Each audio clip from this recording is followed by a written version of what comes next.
It was the kind of night that seemed to have been conjured straight out of a horror movie. The air was heavy with the oppressive weight of an approaching storm, and the distant rumble of thunder echoed like an ominous drum roll, creeping closer with every passing second.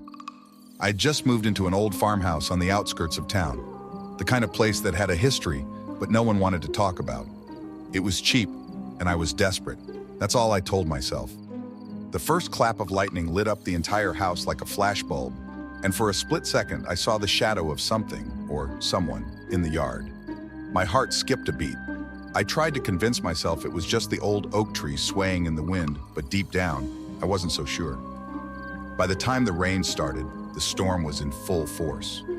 The wind howled like a wounded animal, rattling the windows and shaking the loose shutters.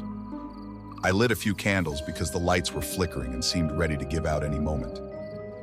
As I sat on the creaky old couch, sipping tea to calm my nerves, the feeling of being watched settled over me like a thick fog. Every shadow seemed to shift.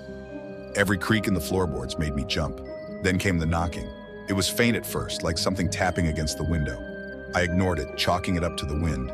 But then it grew louder, rhythmic, deliberate. I froze, gripping my mug so tightly I thought it might shatter. The knocking moved from the window to the front door. 4 slow, measured knocks. I didn't move. My phone, of course, had no signal. I cursed myself for moving to a place this remote. The knocking stopped, but before I could breathe a sigh of relief, I heard it again. This time, coming from the back door. I mustered the courage to stand and crept toward the back of the house. The old floorboards betrayed my every step with loud groans. When I reached the door, I saw the outline of a figure through the frosted glass pane. It was tall and motionless, standing just beyond the threshold.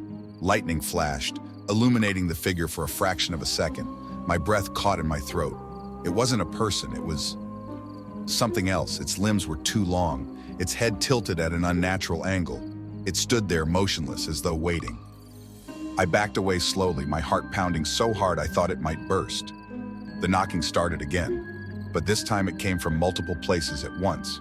The windows, the front door, the walls. It was everywhere, an unrelenting cacophony that made my skin crawl. And then it stopped. The silence was deafening. I stood there paralyzed, listening to the sound of my own ragged breathing. That's when I noticed the faint sound of footsteps above me, slow, deliberate steps, like someone or something was pacing in the attic. I hadn't been up there yet. The thought of climbing into that dark, cobwebbed space had seemed unappealing in the daylight, and now it felt like a death sentence. But I couldn't just ignore it. I needed to know what was up there. Armed with a flashlight and a kitchen knife, I made my way to the attic door. The pull-down ladder groaned as I tugged it down, and the smell of damp wood and mildew wafted down to greet me. The footsteps had stopped, but I could still feel something, a presence, waiting above me. I climbed the ladder, each step feeling like it might be my last. The beam of my flashlight cut through the darkness, revealing nothing but old furniture and boxes covered in dust. And then I saw it. In the far corner of the attic, something moved.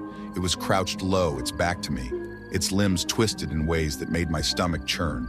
I wanted to scream, but no sound came out. The thing turned its head slowly, its eyes glowing faintly in the beam of my flashlight. It smiled, but the smile wasn't human. It was too wide, too full of teeth. I stumbled backward, nearly falling down the ladder. The thing didn't move toward me, it just watched. As I scrambled back down and slammed the attic door shut, I heard it laugh, a low, guttural sound that didn't belong in this world. I didn't sleep that night. I sat in the corner of the living room, clutching the knife, waiting for the first light of dawn. When morning finally came, the storm had passed, and the house was eerily quiet. I packed my things and left without looking back. I don't know what I saw that night, and I don't want to know. The farmhouse is still there, abandoned and rotting, a dark silhouette against the horizon. Sometimes when the storm clouds roll in, I think I hear that laugh again, carried on the wind. And I wonder if it's still waiting, up there in the attic, for someone foolish enough to come back.